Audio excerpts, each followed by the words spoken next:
RCR presenta Aquí se habla libertad con Pedro Uruchurtu.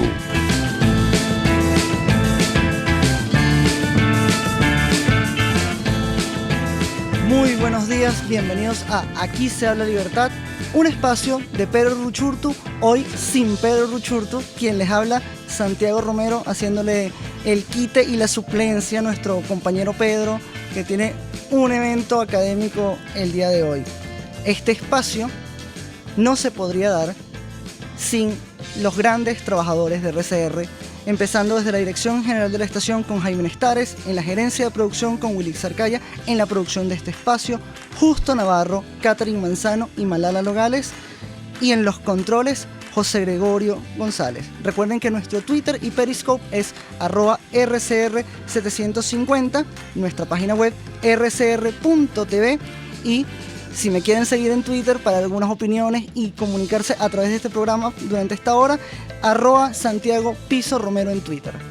Bien, este es un espacio de Pedro Uruchurtu, así que Pedro Uruchurtu tiene algo que decirles y nos envió un audio para empezar este programa.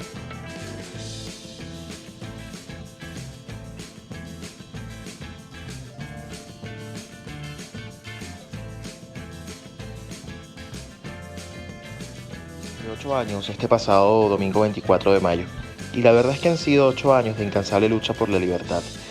Como he dicho, no la libertad vista como una simple palabra más o como una palabra de moda, sino como una forma de entender la vida, como una forma de mirar el mundo y como la forma en la que los países funcionan.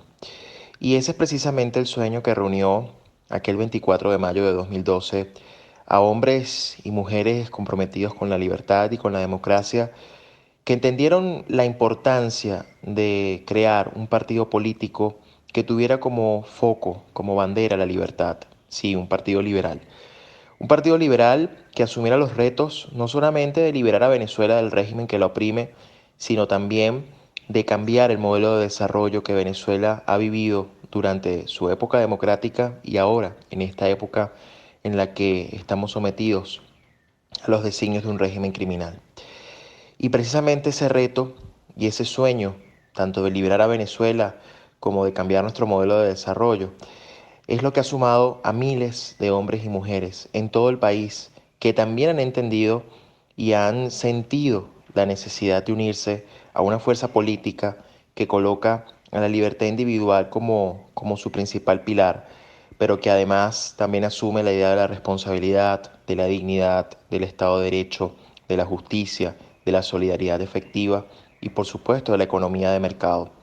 Todo eso que les he contado, todas esas características son las que hacen que al final del día los países funcionen.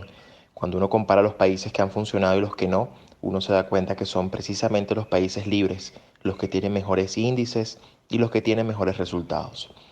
Y eso precisamente es lo que ha sido 20 Venezuela a lo largo de este tiempo. Yo he tenido la maravillosa oportunidad de recorrer Venezuela formando jóvenes, formando adultos, generando conciencia sobre la importancia de la libertad, de las ideas de libertad. Y sé que este país está listo para un modelo liberal.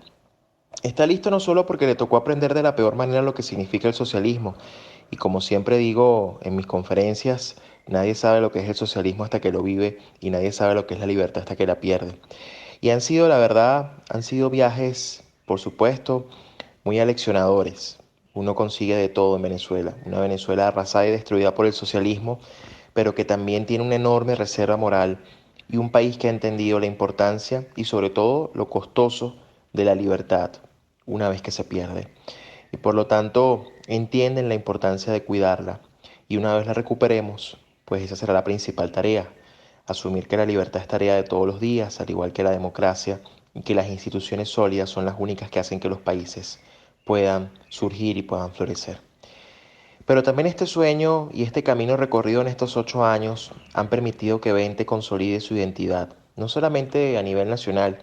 La gente ya nos ve como una referencia, no solo porque asumimos un espacio ideológico que nadie había querido asumir, al menos políticamente, sino también porque desde el punto de vista ético y de la manera de hacer las cosas en política también nos ocupamos de un lugar que estaba pendiente.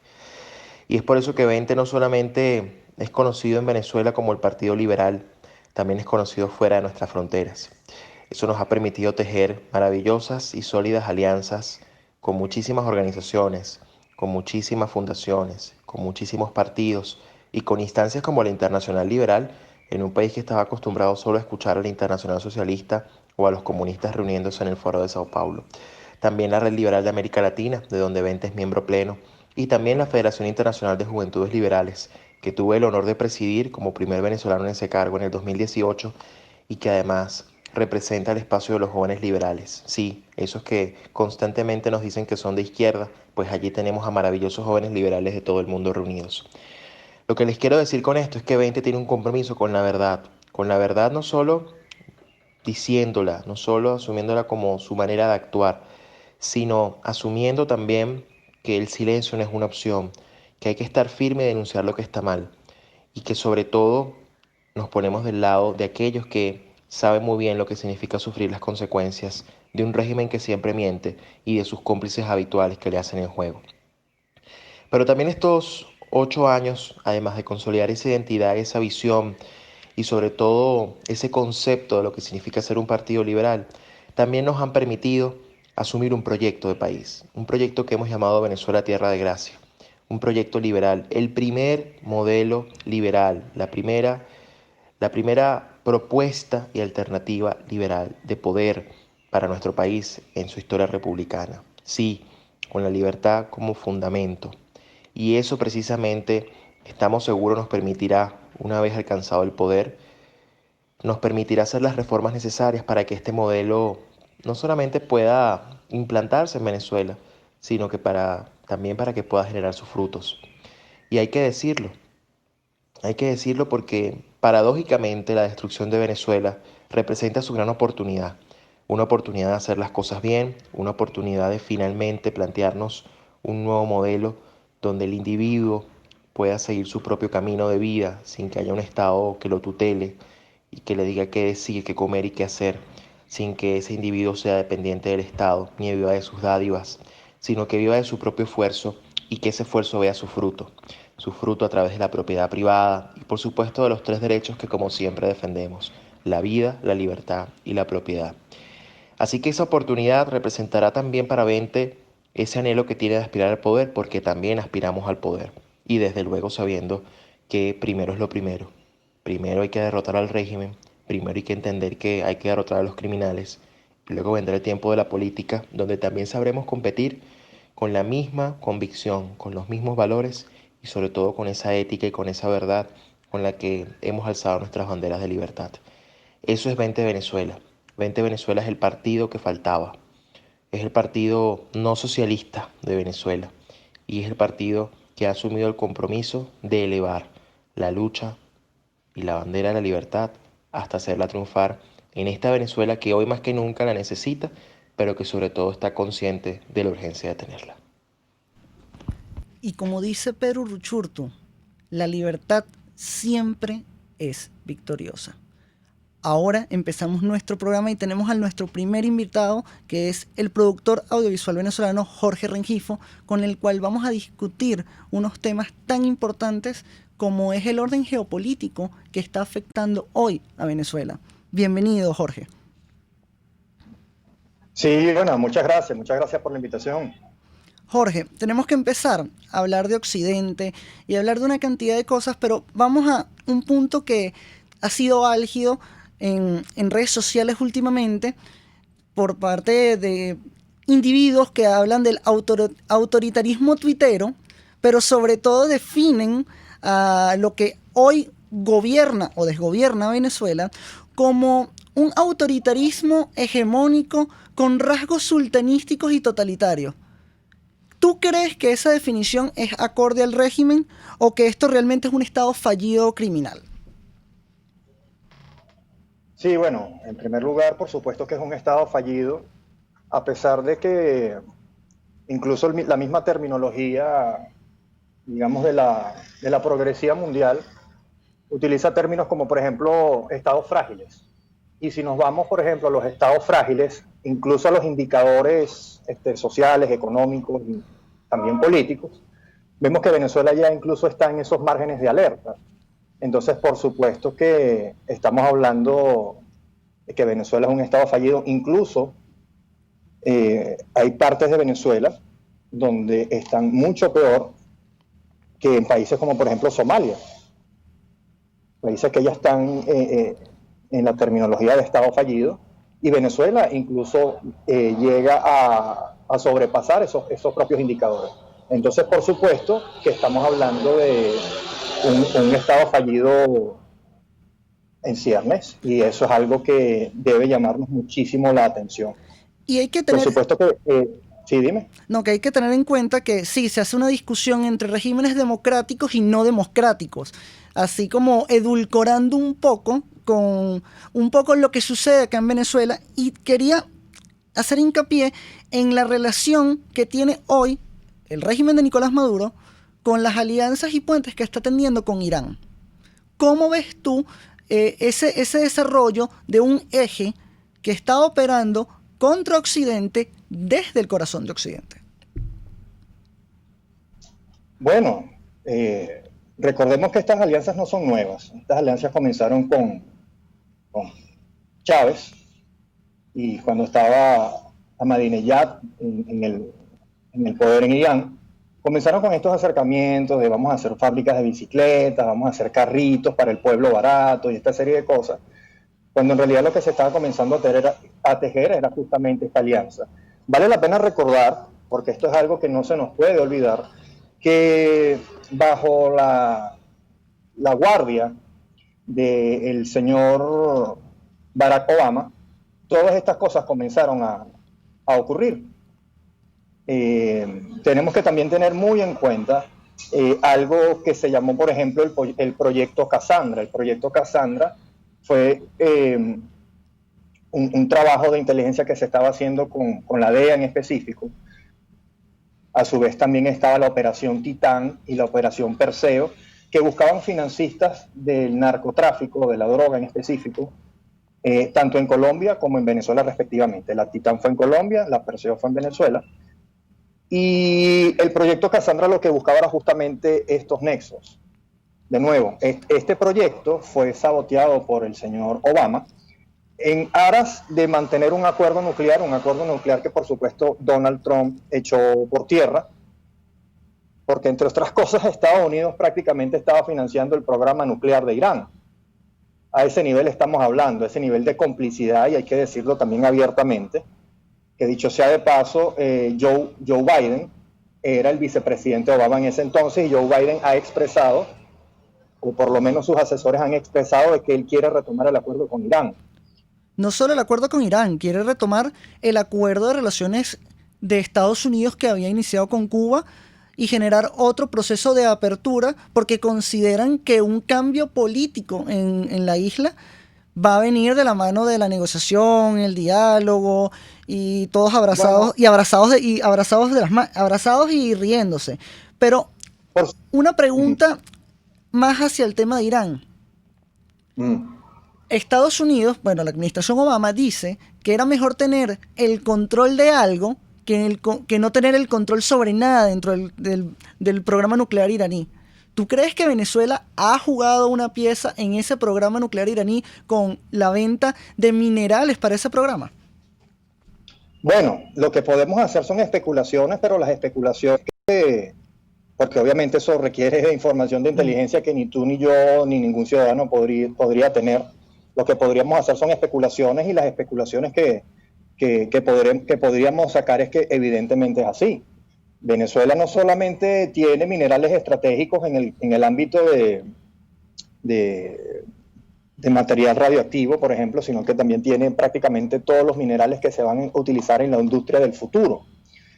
Creo que lo que está pasando, por ejemplo, ahorita, para ponértelo en contexto, el lanzamiento que va a hacer Elon Musk, el SpaceX, ese proyecto. Bueno, te comento que todos esos minerales para la industria de alta tecnología están en Venezuela, todos. Y por supuesto que Venezuela pasa a formar parte de una industria de un país más que estratégico, dentro de los cuales obviamente Occidente debe tener muy en cuenta, y esos minerales estratégicos deben quedarse, digamos, tanto en nuestro hemisferio, en nuestros intereses, en nuestros valores occidentales y por supuesto que incluso hasta nuestro estilo de vida. Cuando te estaba haciendo mención referente a Joe Biden y todas estas cosas, no es algo casual, no es irse por las ramas. En realidad tenemos que también tener muy en cuenta que si gana Biden, obviamente los venezolanos podríamos comenzar ya a despedirnos definitivamente de cualquier esperanza de libertad. Entonces, en ese sentido, llama mucho la atención cuando salen muchas personas, muchos de estos políticos jóvenes y otros no tan jóvenes apoyando a Biden. Con la famosa plataforma de venezolanos con Biden. Entonces eso no es casual, eso no es casual. Entonces, mira, por supuesto que, fíjate, por ejemplo, lo que está pasando, por ejemplo, con la información que sacó Simonovic, que está, por ejemplo, este caballerito, Jesús Santrich, el de la FARC, en el 23 de enero. Eso, por supuesto, que tenemos que entender también, y por eso es que te hacía mención también incluso al proyecto Cassandra y la operación Perseo, porque también tenemos que tener en cuenta que ahí estaban operando células de Hezbollah, y Hezbollah no es más que el brazo armado terrorista de Irán, y ya sabemos cuáles son las alianzas que tiene, por ejemplo, el régimen venezolano con Hezbollah, y de una u otra forma lo que hacen es justamente lavar dinero, que estaban lavando dinero en Rusia incluso. Entonces tenemos una conexión explícito entre grupos que es Hezbollah, el ELN, las FARC, y así como miembros de la inteligencia de Rusia que operan en Venezuela con asesoría militar. Tenemos al gobierno chino proporcionando tecnología para sistemas de control social, como fue el caso de ZTE, para el tema del sistema Patria, que es una mezcla, un híbrido entre la cartilla de racionamiento a la cubana, pero con tecnología. Y siguen insistiendo, cada vez que uno menciona estos factores, ciertos miembros del establishment político opositor, del Frente Amplio, la extinta Mesa de la Unidad Democrática, que, bueno, es que solo es un grupito, que ellos cuentan con el apoyo de más de 50 países, la alianza con el gobierno de los Estados Unidos. Y mi pregunta contigo es, ¿no ves que sigue siendo solo pura retórica de nos apoyan 50 países, pero del otro lado también tienen 57 países que hacen o tendrán 10 países y hacen más sus aliados internacionales y regionales que nuestros aliados internacionales para presionar un cambio político y seguir manteniendo el régimen?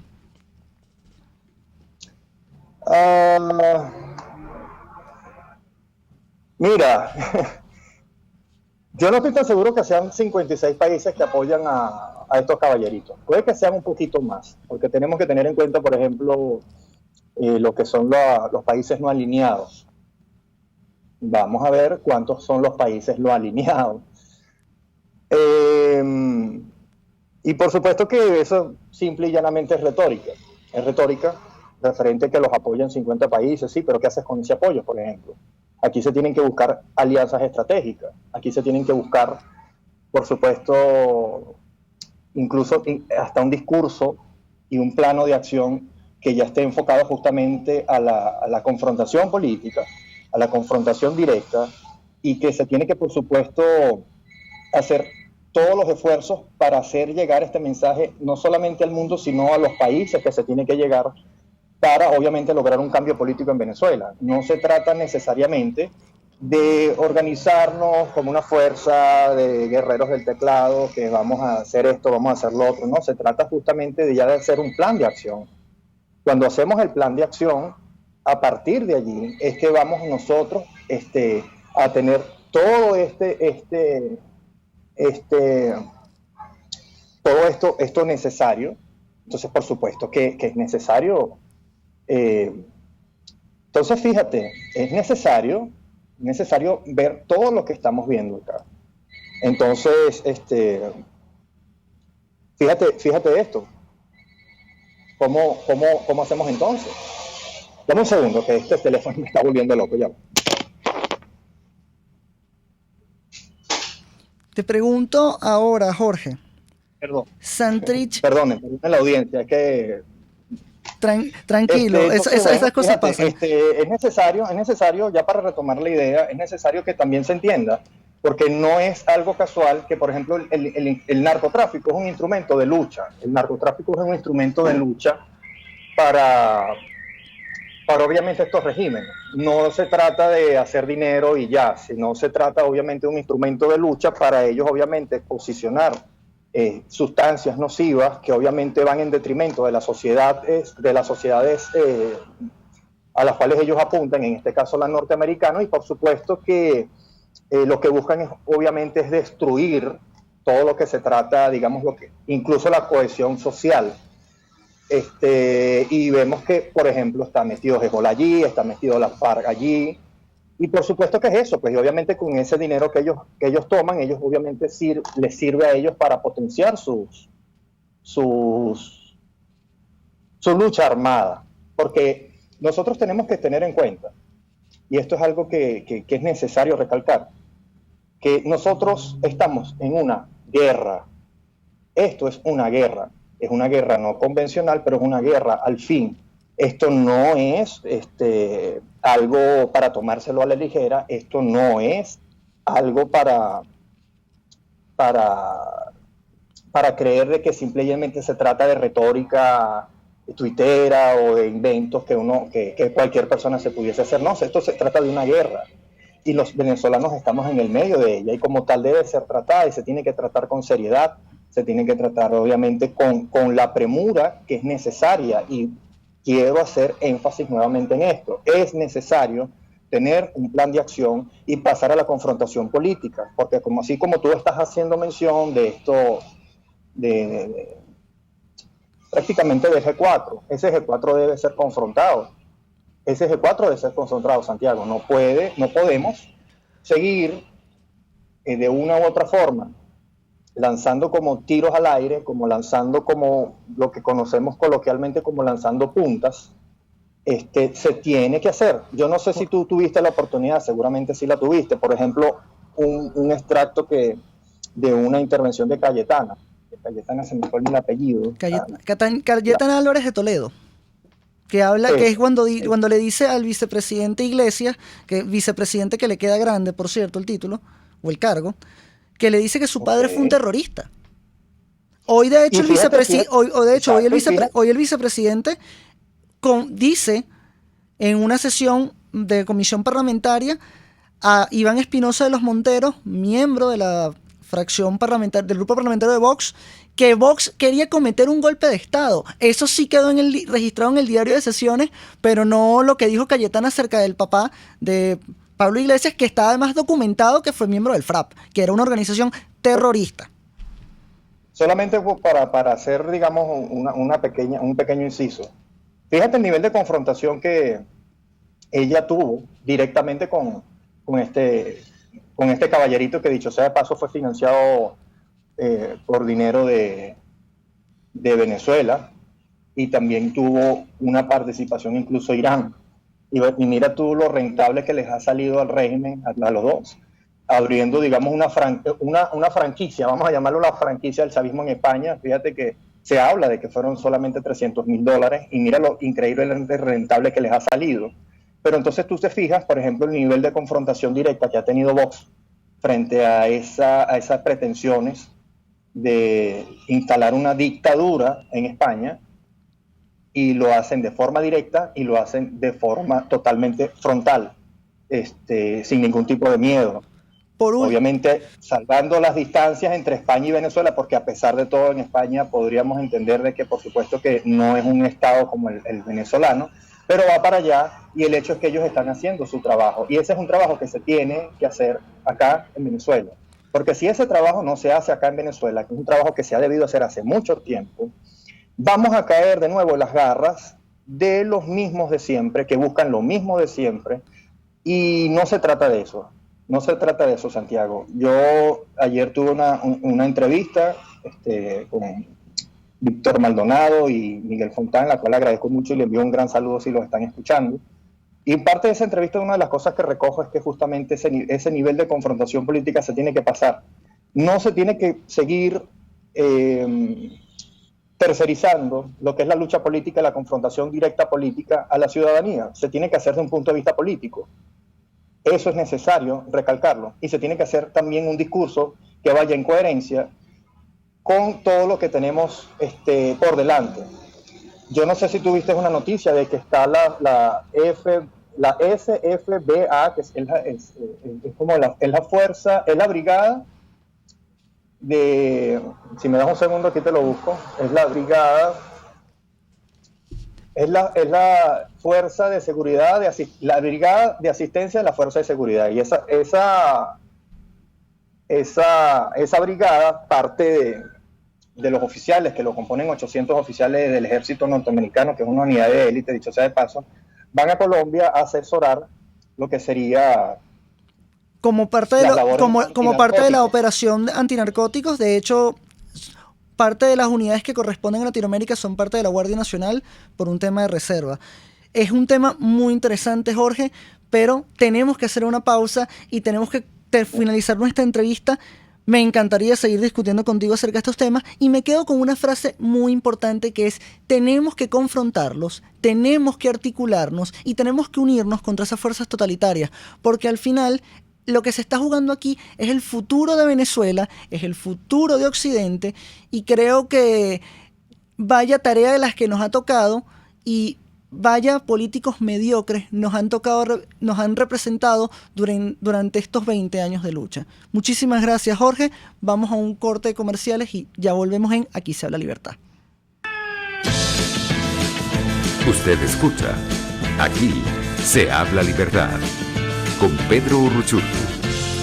Síganos en Twitter en @RCR750, la radio que se ve. Puedes seguirnos en nuestras redes sociales. En Twitter, @RCR750, la radio que se ve. ¿Te imaginas unos deliciosos y súper cremosos helados libres de azúcar, libres de lácteos, libres de huevos, libres de gluten, libres de pulpas? Te lo tengo. Heladería Vegan Fruit lo hizo posible y aptos para todo tipo de personas. Los heladitos Vegan Fruit los encuentras en los mejores supermercados y tiendas de delicateces. Síguelos en las redes. @heladería Vegan Fruit. Amor vegano y cremoso. Conéctese a la emoción del hippismo nacional e internacional en Trasnocho Hípico, con la llave ganadora, Jesús Oropesa y Héctor Alonso. Estadísticas, entrevistas, pronósticos. Trasnocho Hípico, todos los miércoles, jueves y viernes a las 11 de la noche. Solo por RCR Deportes, 750 AM. Puede seguir nuestra programación a través de rcr.tv, la radio que se ve. Informe RCR presenta titulares. Michael Cossack, subsecretario del Departamento de Estado para el Hemisferio Occidental de Estados Unidos, afirmó que la llegada de los buques iraníes solo representa una distracción, pues no solucionarán los problemas de Venezuela. Adam Celis, presidente de Conindustria, afirmó que espera que no solo se aumente el precio de la gasolina, sino también que este combustible se pueda conseguir permanentemente en las estaciones de servicio. El tema del combustible nos ha estado afectando durante casi todos estos 2 meses o 3 meses. Bueno, ya era un tema que venía en el interior del país, ¿no? La situación en el interior del país era muy crítica, con largas colas, y pero que en la capital no lo habíamos recibido, ¿no? Pero eso ya era algo que estaba ocurriendo en todas las provincias en Venezuela, ¿no? Ha afectado en forma crítica, especialmente en nuestras áreas de producción, con nuestros afiliados que están en el interior del país, especialmente en zonas alejadas, aquellos industrias que están allá con restricciones muy complicadas para enviar sus productos a las zonas de consumo, ¿no? Honduras sancionó nueva ley para luchar contra el narcotráfico junto al presidente interino de Venezuela, Juan Guaidó. En internacionales, en Estados Unidos, las protestas recrudecen en Minneapolis tras el asesinato del afroamericano George Floyd en manos de la policía. En España, el fabricante japonés de vehículos Nissan anunció hoy el cierre de su planta en Barcelona, donde trabajan cerca de 3.000 personas. Y en los deportes, en Rusia, 4 futbolistas del Lokomotiv dan positivo por COVID-19. 11:34 minutos, a esta hora les narró Jackson Vargas. Les invitamos a que continúen escuchando Aquí se habla libertad.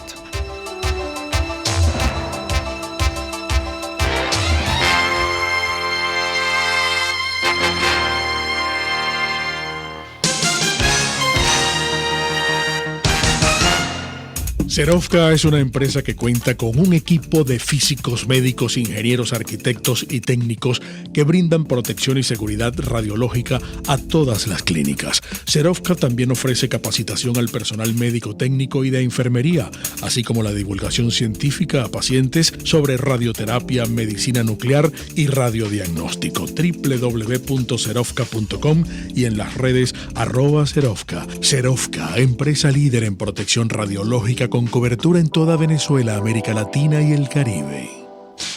En RCR somos vanguardia.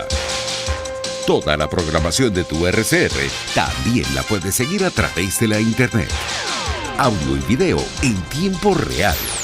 Noticias y mucho más. No te pierdas ni un segundo de nuestra programación. No hay excusa ni cadena que valga para que dejes de escucharnos. Ingresa a rcr.tv, la radio que se ve. RCR 750 AM. Porque lo bueno une.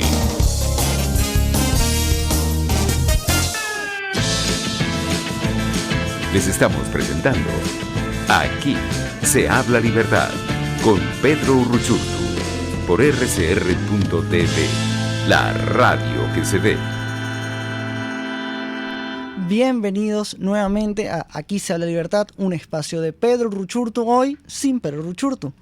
Continuamos después de este contacto que tuvimos con Jorge Rengifo a seguir hablando de temas algo álgidos, algo oscuros, y para develar lo que hay en la oscuridad, para explicar cómo se develan las tramas de corrupción con un esfuerzo periodístico increíble, ético y con coraje.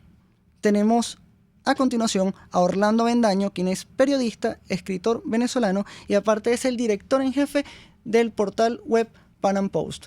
Bienvenido, Orlando. ¿Qué tal, Santiago? ¿Cómo estás? Es un gusto gigante estar aquí.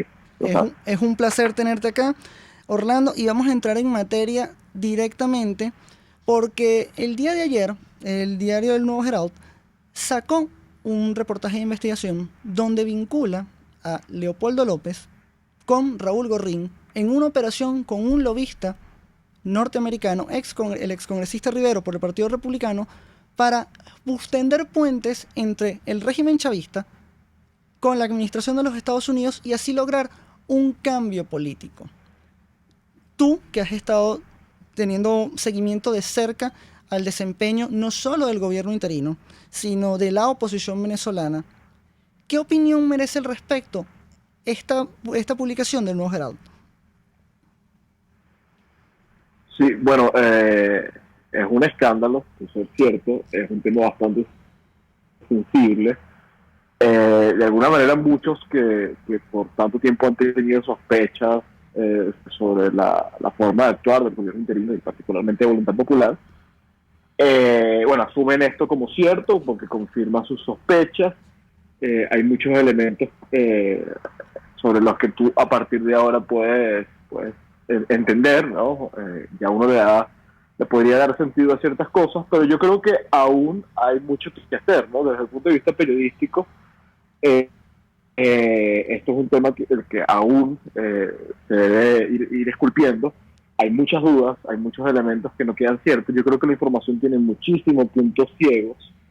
A mí me gustaría entender, por ejemplo, por qué el gobierno interino, o sea, cómo es que todo esto es cierto y es el gobierno interino el que demanda a Citgo Citgo no, el que utilizando a Citgo demanda a este ex congresista, David Rivera,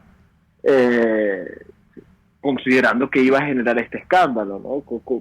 ¿Qué explica eso?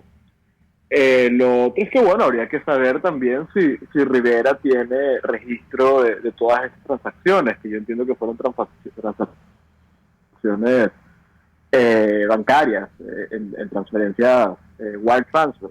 Habría que ver si Rivera realmente tiene un backup de esto, tiene un backup de el hecho de haber enviado este dinero a Voluntad Popular y a Raúl Gorrín, que existen las conversaciones, etcétera, ¿no? Eso no lo publica el Nuevo Herald. Habría que ver la versión del gobierno interino, porque también hay un hecho, ¿no? En el artículo del Nuevo Herald dice que este pago, que se habría hecho a mediados de 2017, ¿no? Y que coincide con la salida de Ramo Verde de Leopoldo López, con este pago se terminó financiando la operación para que llegara Guaidó a la presidencia interina. Nuevamente, hay algunos puntos ciegos, porque en el 2017 yo no creo que la operación, digamos, Guaidó, la de montar a Guaidó en la presidencia, estaba en el horizonte. Entonces, bueno, estos tipos extendieron esos recursos hasta finales del 2018. Hay muchos elementos que deben aclararse, tanto el gobierno interino, como todos los acusados, Leopoldo López, etcétera, como el gremio periodístico tiene una responsabilidad inmensa con esta información. Hay que ser críticos con la información. O sea, lo que planteas es que, y lo plantea el Nuevo Herald, o sea, sí, es una información que además debe ser verificada, ya que estamos acostumbrados ahora en la época del fact-checking a agarrar estos hechos que se ponen sobre la mesa, verificarlos junto con las fuentes directas, como con las investigaciones que van a estar procedentes en los tribunales de los Estados Unidos por esta demanda. Y te pregunto, Orlando, ya que es un nuevo escándalo, si ya por el escándalo de la firma de un contrato tuvieron que dimitir 2 miembros del gobierno interino, ¿no debería ser lo propio Leopoldo López en el centro de gobierno, ya que está involucrado supuestamente en esta trama? Bueno, claro, de comprobarse o de surgir más elementos que refuercen esta información, por supuesto. Y eso es lo que corresponde al gobierno interino, ¿no? Juan Guaidó tiene la posibilidad, ya que no aparece como involucrado directo, aparece como una especie de beneficiario indirecto, ¿no? Que de alguna manera, con esta plata, que él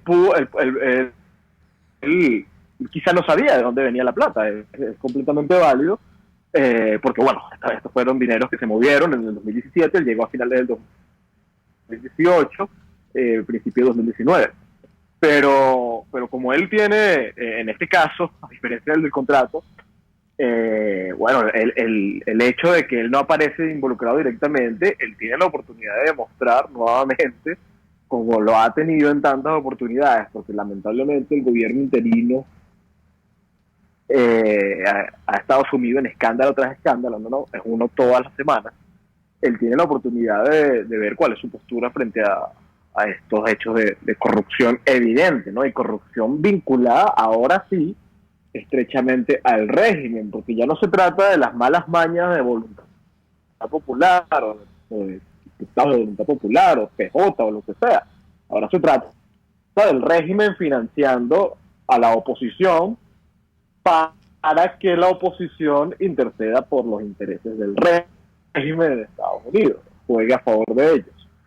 Entonces, mira, esto de comprobarse debería ser el escándalo más grave hasta el momento. Y bueno, obviamente tendrían que caer los implicados. Entonces tenemos, y para hacer un recuento un poco abuelo de pájaro, tenemos a Raúl Gorrín, según el Nuevo Herald, financiando la oposición.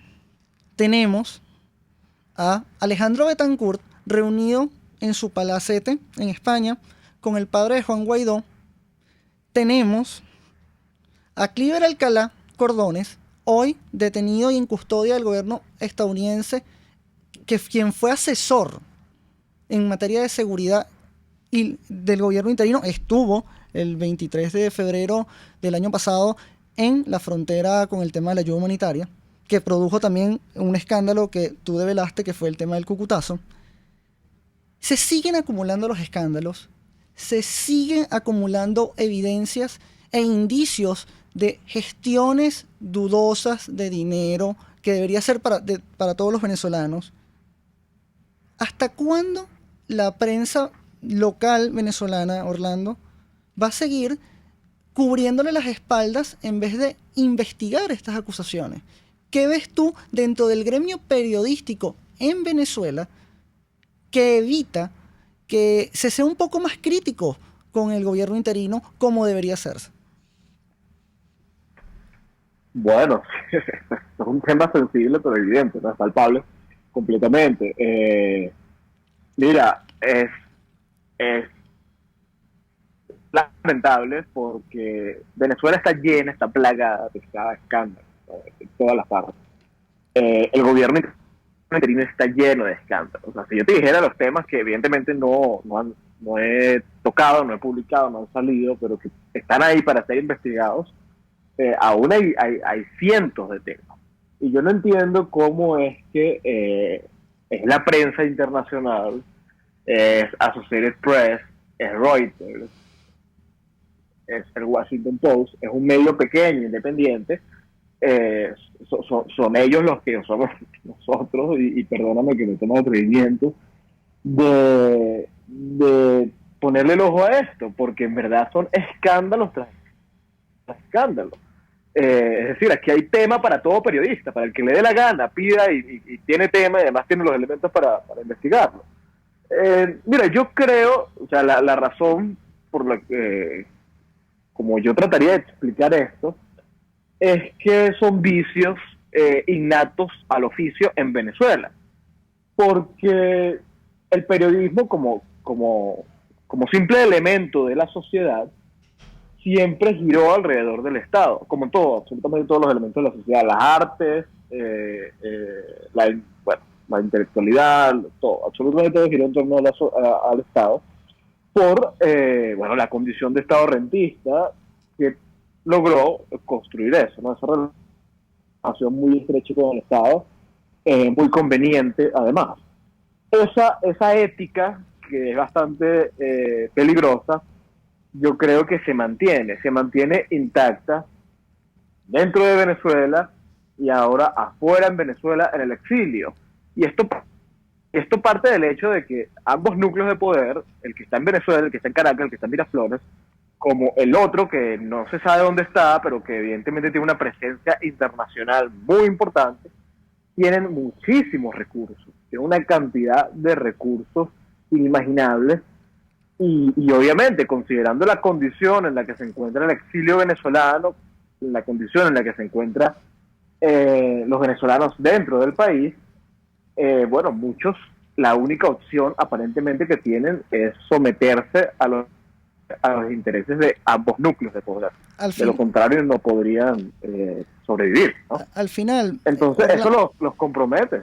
Al final, Orlando, y perdóname si voy a hilar un poco más, porque quiero desarrollar esto y llevarlo no solo en Venezuela, porque parece que este mismo movimiento de prensa que es crítica con un lado, pero no es crítica con el lado al que están ellos, que no se dedican a la objetividad periodística. Disculpa, yo estudié comunicación social también igual que tú, y yo creo que la objetividad periodística, la objetividad no existe, todos somos sujetos, pero uno trata de ser veraz. A uno le enseñan la veracidad, a pegarse a los hechos, y es que hay una corriente de medios gigantes, de medios importantes, que callan ante el poder o cuestionan al poder, depende de la doctrina política o ideología política la que defienden, pero también creo que es un momento del periodismo donde se está viendo quiénes son los periodistas comprometidos con la libertad. Caso de el medio español Estado de Alarma, donde estuviste con Cristina Seguí hace unas semanas hablando sobre los temas de la conexión del chavismo bolivariano, del chavismo ibérico y cómo el chavismo ha financiado Podemos, pero también me preocupa que es un tema que te he visto muy activo y va a tener unos grandes efectos sobre el periodismo también y sobre la libertad de expresión, que es el tema del fact-checking y cómo las empresas como Twitter y Facebook están censurando contenidos conservativos o conservadores en Estados Unidos, y la respuesta hoy de Donald Trump al firmar una orden ejecutiva para limitar esa censura. ¿No crees que es una amenaza para la libertad esta orden ejecutiva, como lo es un periodismo pusilánime y un periodismo que no confronta no confronta a la dirigencia con los hechos comprobados y a través de investigaciones serias? Claro, fíjate que ambos elementos están estrechamente relacionados al Estado, ¿no? Yo creo que hay un periodismo bastante servil en Venezuela porque, bueno, depende del Estado, depende de dineros públicos, y en el caso de Estados Unidos, bueno, evidente. Ayer hubo un debate bastante intenso en la noche, donde, bueno, yo por principio, Santiago, yo expresé mi opinión, y es una cuestión netamente de principios, quizás excesivamente idílica, pero yo creo que es completamente reprochable la postura del presidente Donald Trump frente al caso de Twitter. No se trata de que apoye o no a Trump, bueno, no es lo que me corresponde, pero evidentemente lo apoyo,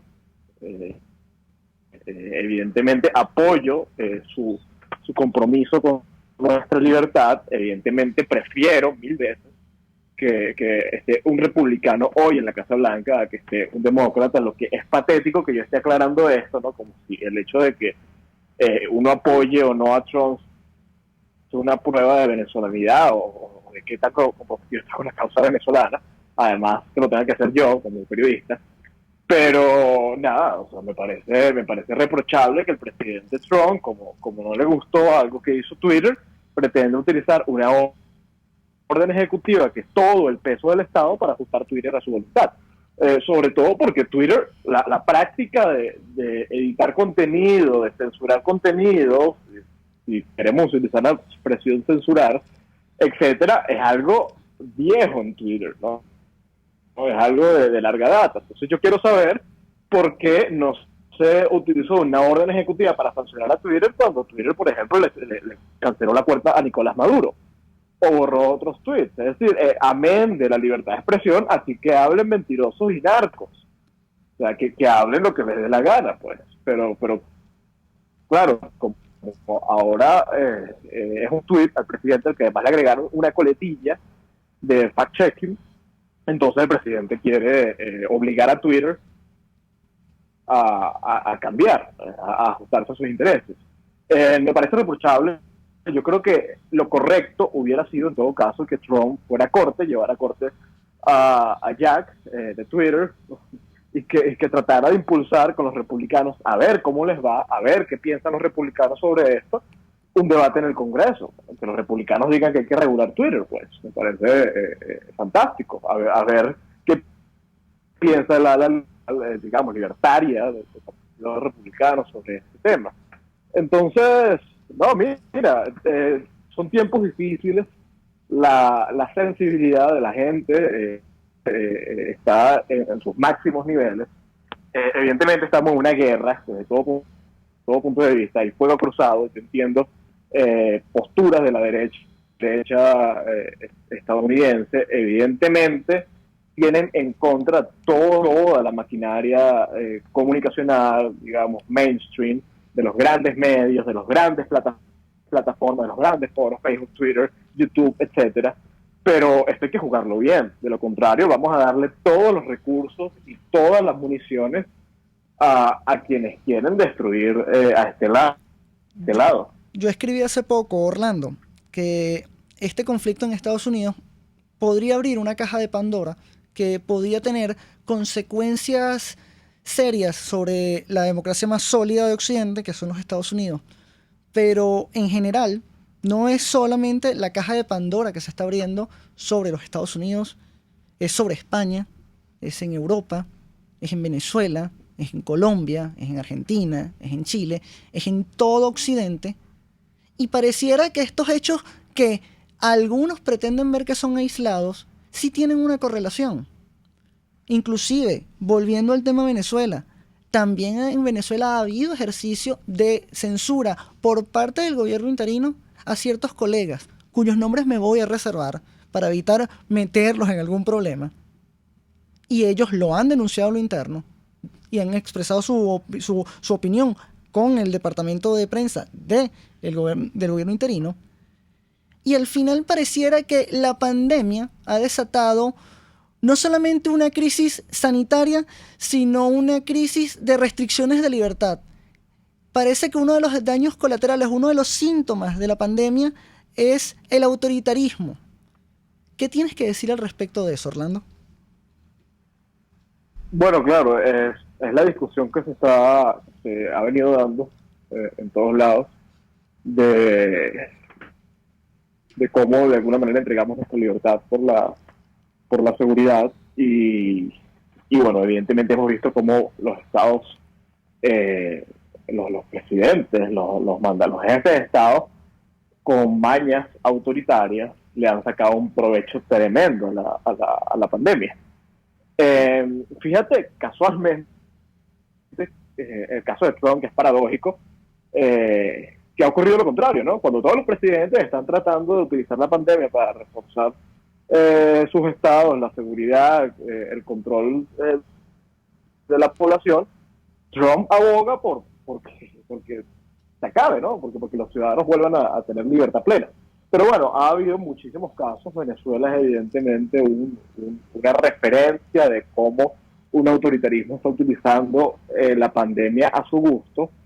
Y mira, ya yo creo que esa discusión se está dejando a un lado, ya no solamente por el hecho de que este debate de libertad versus seguridad, sino por el hecho de que es insostenible este estado policíaco, este estado de confinamiento en términos económicos, ¿no? Es insostenible desde todo punto de vista y los países, por la presión de la economía y de la sociedad que se está muriendo de hambre, está perdiendo sus trabajos, etcétera, ha tenido que ir regresando a la normalidad. En Venezuela, obviamente, el manejo de la pandemia queda a criterio de los intereses de Nicolás Maduro. Hoy vimos cómo ahora se dispone supuestamente a flexibilizar las medidas, algo que casualmente coincide con la llegada de la gasolina de Irán. Entonces, bueno, pues es evidente que aquí nos están utilizando o pretenden utilizarnos, donde nos mienten en la cara, nos dicen cuáles son las cifras que ellos creen que deben ser las cifras que se digan ese día, independientemente de la realidad.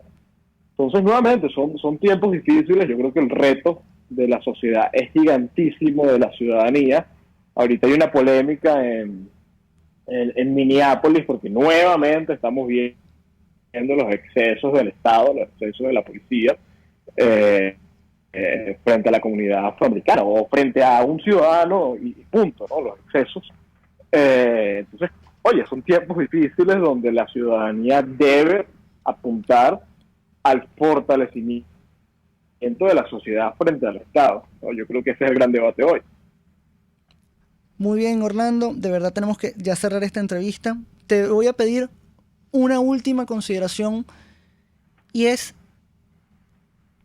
¿cómo ves el papel, muy corto, cómo ves el papel del periodismo, del verdadero periodismo, del periodismo que busca los hechos, que es veraz y que está para el servicio de los ciudadanos y ser el contrapeso del Estado? ¿Cómo ves el futuro del periodismo a partir del brote de la pandemia del COVID-19? A ver, bueno, a partir del brote de la pandemia, no sabría decirte mucho.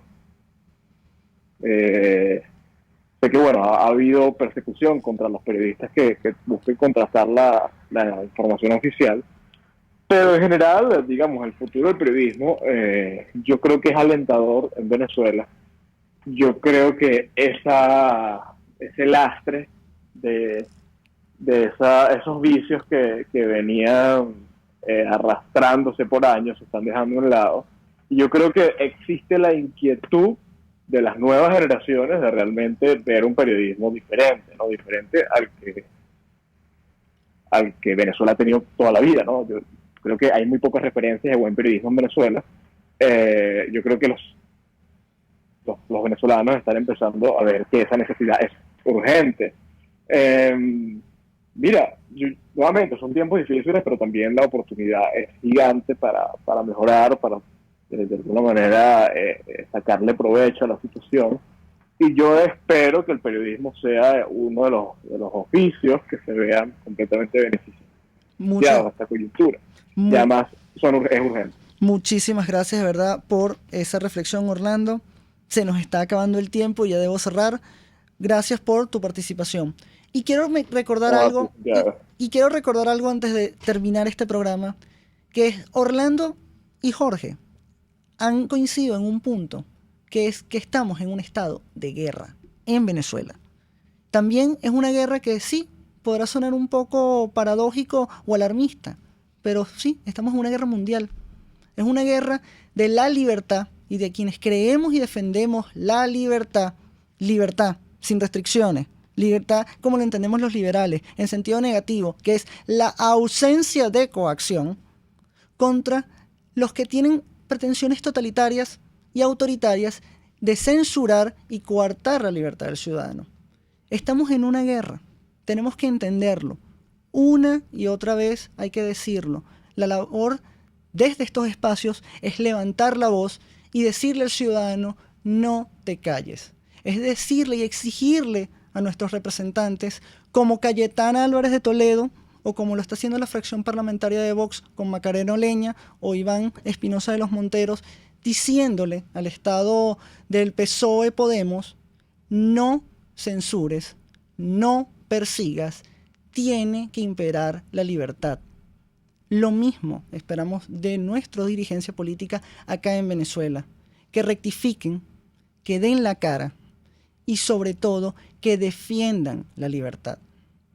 Puedes llamarlo un autoritarismo hegemónico, con rasgos sultanísticos y totalitarios, pero al final sigue siendo un régimen no democrático, si lo quieres llamar, y es una dictadura. Sigue siendo un Estado fallido, sigue siendo un Estado criminal. Y eso no lo podemos tolerar los venezolanos. Y eso no lo puede tolerar ningún ciudadano que pretenda ser libre en cada uno de sus países. Esto fue todo. Gracias por escucharnos en Aquí se habla libertad. RCR presentó Aquí se habla libertad con Pedro Urruchurtu.